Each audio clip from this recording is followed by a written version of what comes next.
huge congratulations, Diana Gabaldon, the Great Scot Award. Diana, we cannot thank you enough. I'm here at the big house. I am Jamie Fraser, or I'm Sam Heughan. I play Jamie Fraser.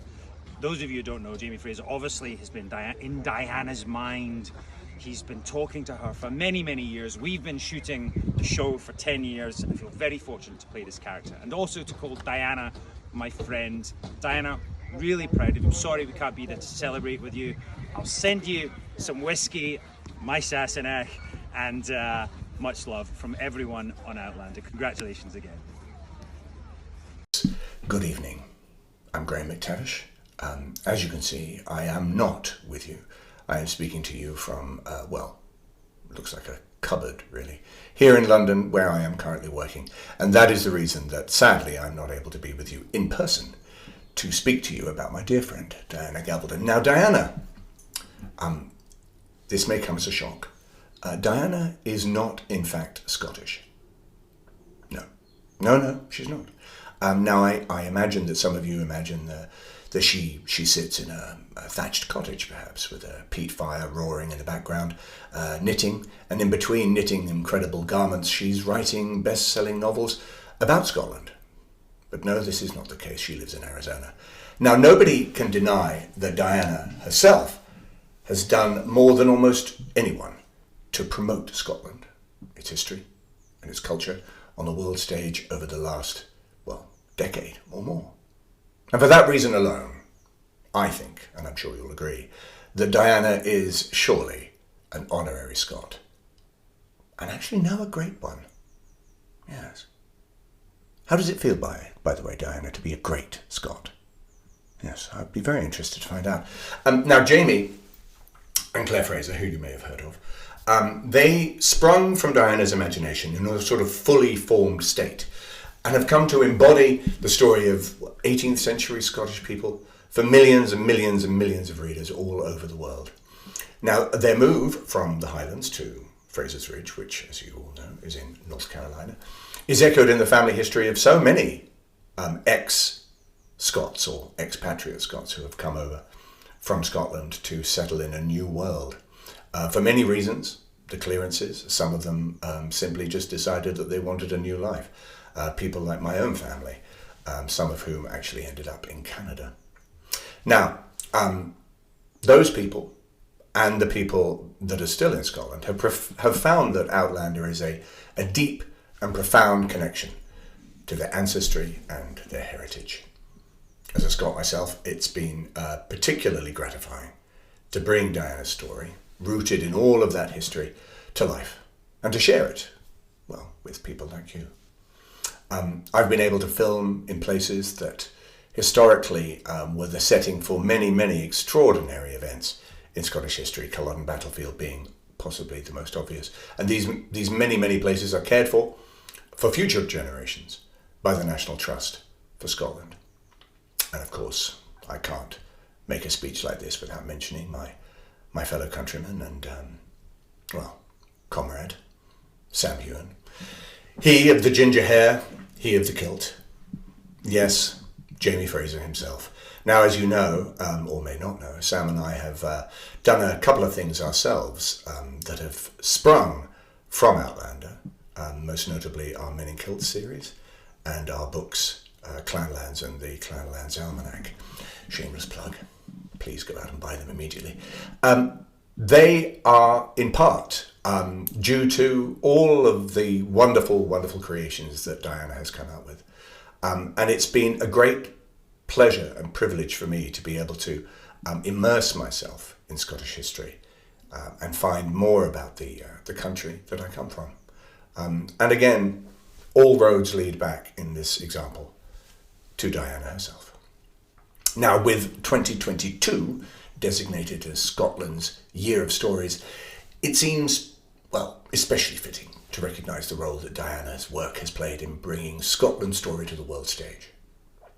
I'm proud to present the 2022 Great Scot Award to Diana herself on behalf of the National Trust of Scotland, the foundation in the United States, in acknowledgement of the incredible contribution that Outlander and the series has made to the global understanding and appreciation of Scottish heritage. Now, obviously I wish I could be there in person, partly for the free food and drink, but mainly so that I could give Diana a big hug from one of her greatest fans, Dougal Mackenzie himself, who, my only dispute with Diana's work is, of course, that he was horribly murdered. We'll talk about that another time. But in the meantime, I ask you to put your hands together and congratulate a great Scot, Diana Gabaldon. Solange.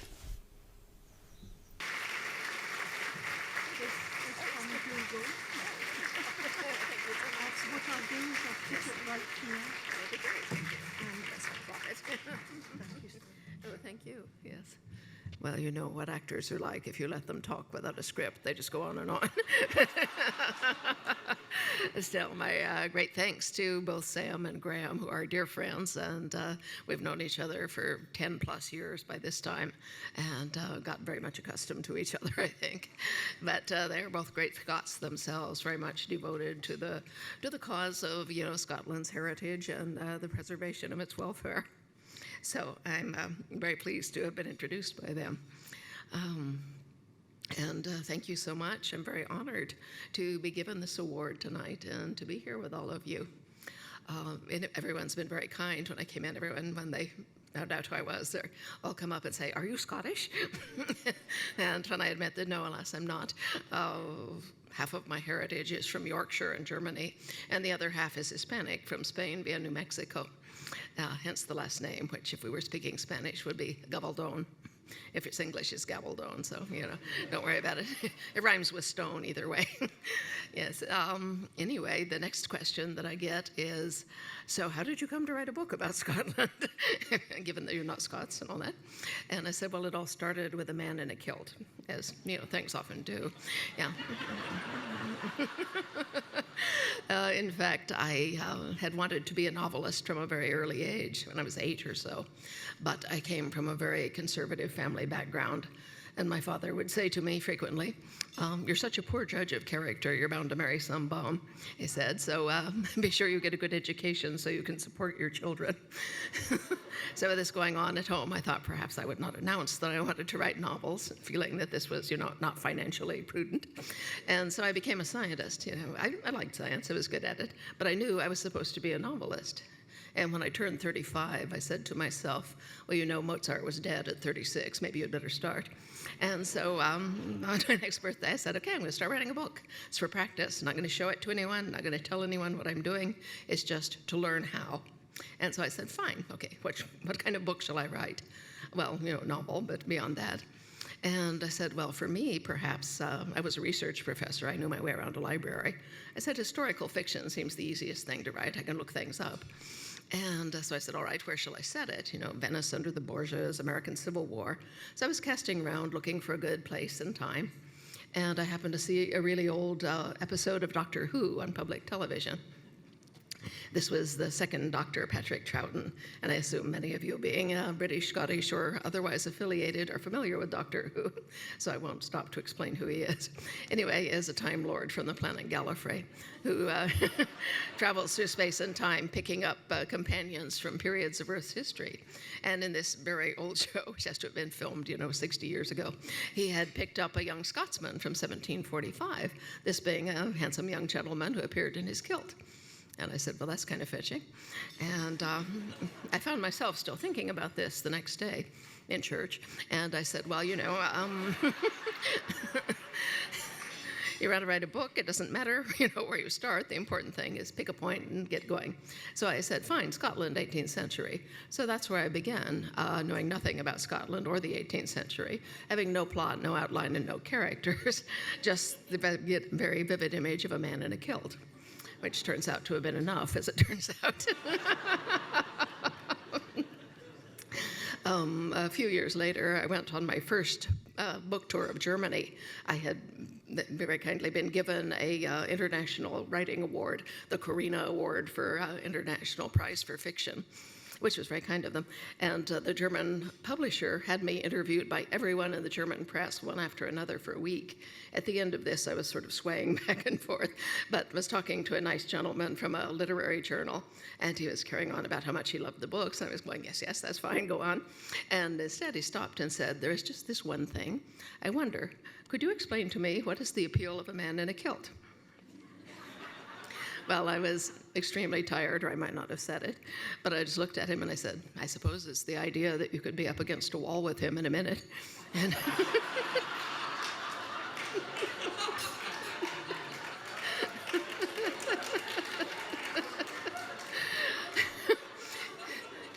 in case any of you gentlemen were wondering. Well, some weeks later, I was at home and got a packet of press clippings from this trip. On top was the interview with this gentleman. I recognized his name. I can read German, but very slowly. But on top, the publisher had written a note in English, and it said, I don't know what you told this man, but I think he is in love with you. Yeah. So anyway, that's where I began with Outlander and so forth. And I won't go on here because it was going to be a long night anyway. But I thank you so much for this. I do want to say one word, though, about, on a more serious note, about Scotland and its history and so forth. I did do a great deal of research, as it would be necessary, of course, to cover Scottish history in any depth whatever, no matter what the fictional trappings of it. We want it to be real, and the show, I'm glad to say, is with me in this, and they're very much devoted to accuracy in the historical events and the details of daily life that they do. I'm very much obliged to them. One of those details is use of the Gaelic language, which they used, quite extensively in the first season. Less so since then, but everyone was very gratified by the fact that they did this. Well, when I wrote Outlander, I understood that Gaelic was the tongue, of the Highlands at that time. So I said, well, we need to show that. I, of course, do not speak Gaelic, and in 1986, when I started writing this book, I was in Scottsdale, Arizona, where Gaelic speakers are thin on the ground. So I managed to get hold from a place called Steinhoff's Foreign Books, a Scottish Gaelic English dictionary. It was about a quarter of an inch thick, but it did have Gaelic words and English words, and that's what I used when I wrote Outlander. Well, comes along another book, and after that one, I got this very nice letter from a gentleman named Ian McKinnon Taylor. And he said, I've been reading your books, and they're fabulous. It's so wonderful to see the history and culture of my country so well represented and all that. He said, I'm also so pleased that you're using Gaelic, but I must tell you that I think you're getting your Gaelic from a dictionary. See, he said, it's not that your words are wrong exactly, but you're not using them grammatically or idiomatically the way that a real Gaelic speaker would. He said, I was born on the Isle of Harris. I am a native Gaelic speaker. Could I offer you my help?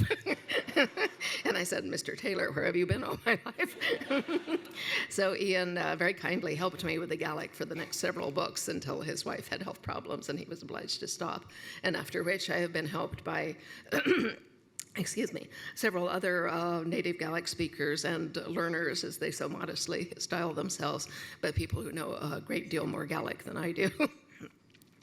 I wanted to tell you, though, and I will try not to mush up too much, but one thing Ian Taylor said to me after we had begun our collaboration, he said, I think Gaelic is a dying language. It has been disappearing from the Scottish Highlands, and I think it will not last out my lifetime.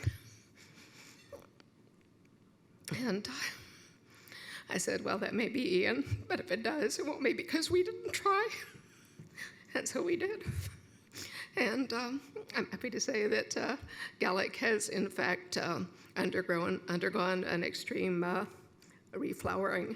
And there are numbers of schools of Gaelic in Scotland these days, and a lot of interest in the States for people who would like to learn the language.